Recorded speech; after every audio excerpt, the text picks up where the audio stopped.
Hi guys, it's Dylan from Bijou Diamond Jewellery in London with another watch video, and today we're taking a look at the Rolex Daytona in white gold.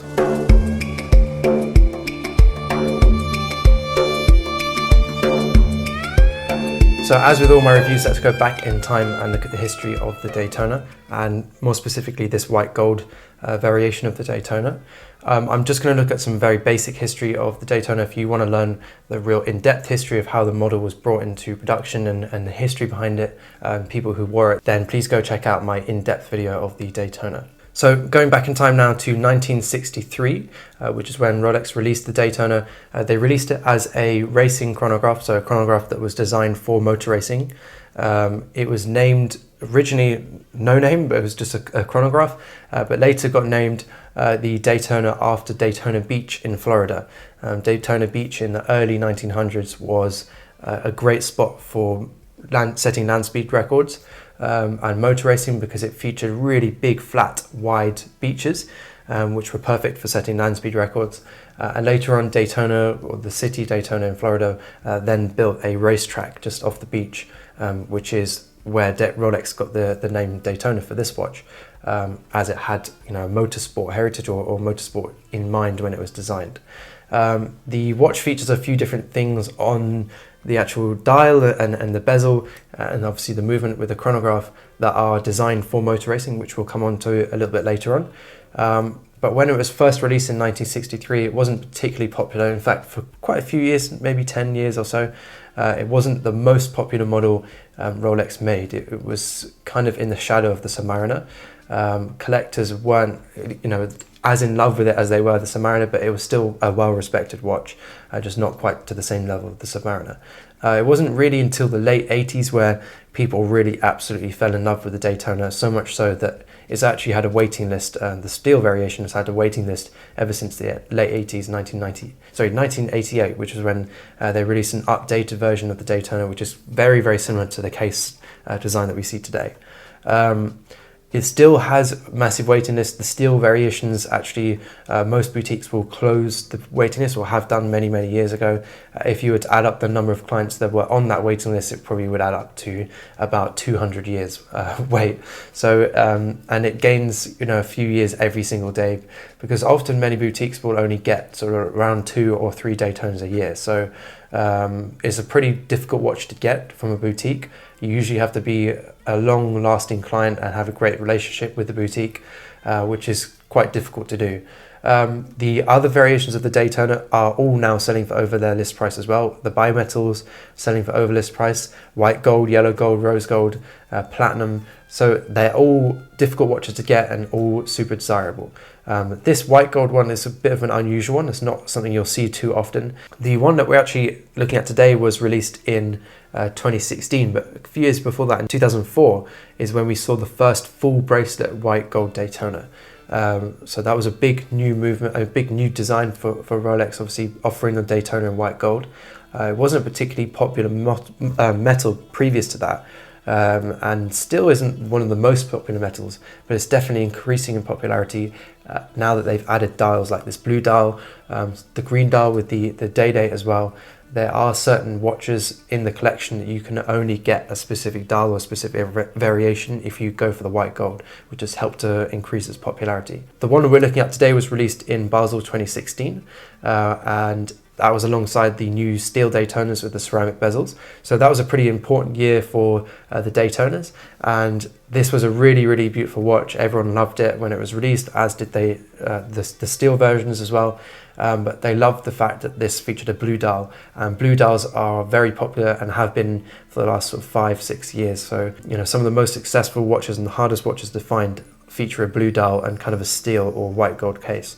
So for example, this one, a 5711 Patek, like we looked at last week, are also an extra thin. Many of the Royal Oaks from Audemars Piguet that feature blue dials and steel are super desirable, and this one is no different. This one has a waiting list for most boutiques, and is also selling for over its list price in the used market. Okay, so that concludes the history of this watch.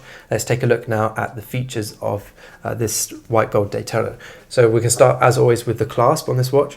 The clasp on this watch is a really nice standard oyster clasp. I love the oyster clasp. It's very, very simple, very elegant, very clean, super easy to use as well, very comfortable. They don't tend to wear out over time like some clasps do from certain brands. This one features a fold over section.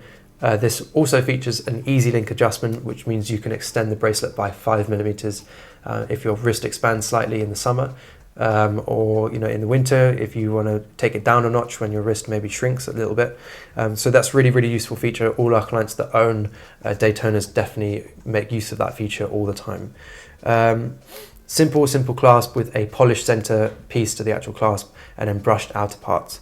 Our bracelet is matching this design with the brushed outers and the polished centers. So we've got brushed outer links, polished center links on this standard oyster bracelet, from Rolex. A very, very standard bracelet that Rolex offers. Most models in the collection feature this oyster bracelet. I like it. I don't love polished center links, but on this watch it definitely suits it because obviously being white gold and slightly more of a dressy timepiece, with the Daytona being almost all polished, this is a really, really stunning watch, and the bracelet definitely complements the more dressy style. Moving now onto our case, we've got an all polished white gold case on this watch. It's a stunning case. It's my favorite Rolex case by a long way. I love the Daytona. It wears beautifully on my wrist, in my opinion, and most clients that we have anywhere from like 12-13 centimeter circumference wrists all the way up to 20 or 22 centimeter circumference wrists. It suits such a wide range of wrists. It definitely wears smaller than a lot of the other watches in the collection, but it just still suits anyone in such a nice way. It's just a beautiful timepiece. Moving now onto our bezel, we've got our tachymeter bezel, which is linking in now to what I said before about this watch having a bit of a motorsport heritage. The tachymeter bezel works by you start your chronograph. So say we were measuring a mile strip, so 1 mile strip, and we're seeing how long it takes that car, or the average speed of that car on that 1 mile strip. In order for us to do that, we'd ask someone at the other end of the mile strip to wave a flag when the car sets off. When we see that flag wave, we press the start-stop button on the side, or pusher on the side of the watch for the chronograph. As the seconds pass, we can then stop the chronograph as the car passes by the line in front of us, so the 1 mile line, and wherever it says on the tachymeter is how many miles an hour they were going to do. So for example, we could stop it there and it says 240 miles an hour on the edge of the bezel, if you see where the chronograph seconds hand is pointing to. Really nice little visual way of measuring units per hour. You can of course do it with kilometers an hour, you could do it with boxes per hour, you could do it with birds per hour, you could just do anything units per hour. So it's a really nice feature. No one really that I've ever met that owns a Daytona uses this, but it's just cool to know that that's why that bezel is like that and why Rolex designed it originally for motor racing. Obviously features a chronograph. The only thing I don't love about the Daytona chronograph is the fact it is screw down pushers. So in order to use the chronograph, it's not quite as intuitive as something like a 5980, say, that just features straight pusher buttons that you can just push straight away, or maybe the Yachtmaster that we looked at a couple of weeks ago. That's much easier to use. This one, you have to unscrew the pushers first and then be able to use them, which isn't ideal, but it has to be like that in order for the watch to be water resistant. Moving now onto our dial, we've got a stunning blue dial. This is easily one of my favorite dials in the whole of the Rolex collection, not just Daytonas, but everything. It's a beautiful tone of blue. It's kind of a sunburst effect as well, but it's a very soft sunburst. The thing with lots of sunburst dials is you have to catch them in the right light in order to really appreciate them. But the thing I love about this is even in dull light, or when it's not getting any direct light or sunlight, the dial still looks absolutely stunning.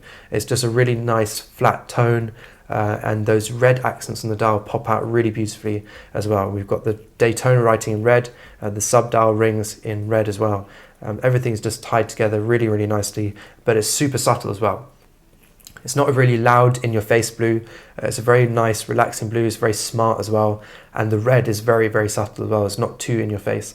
Certain watches with red on the dial is, all about racing and trying to be sporty. This is just really, really nice. Okay, so that concludes the features of this watch. Let's take a look now at whether or not I would own this piece. I would 100% own this Daytona. I absolutely love the Daytona anyway. The white gold Daytona is an unusual choice for most people. Not many people look at the white gold Daytona unless they're looking at this blue dial, because it is such a special piece. We've got the green dial for the yellow Daytona, which is super iconic and very sought after. This blue dial white Daytona is just exactly the same, super sought after. Not as many people going for white and yellow nowadays, most people going for rose or steel. And the rose gold obviously has our brown dials, our chocolate dials, which is just stunning as well. So these are kind of the kings of each color.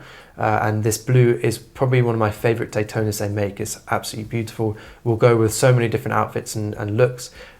It's really versatile because it is understated, because it's white gold. It's not obvious in your face, expensive, like maybe rose gold or yellow gold. It's much more under the radar. You're getting a similar look to the platinum Daytona, but for a fraction of the price. And the blue dial is just so nice.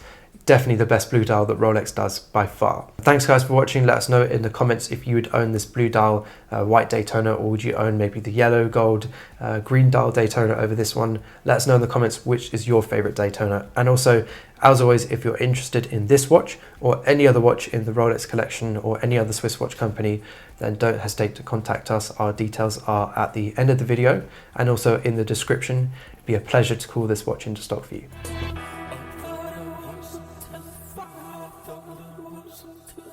I thought I wasn't too far.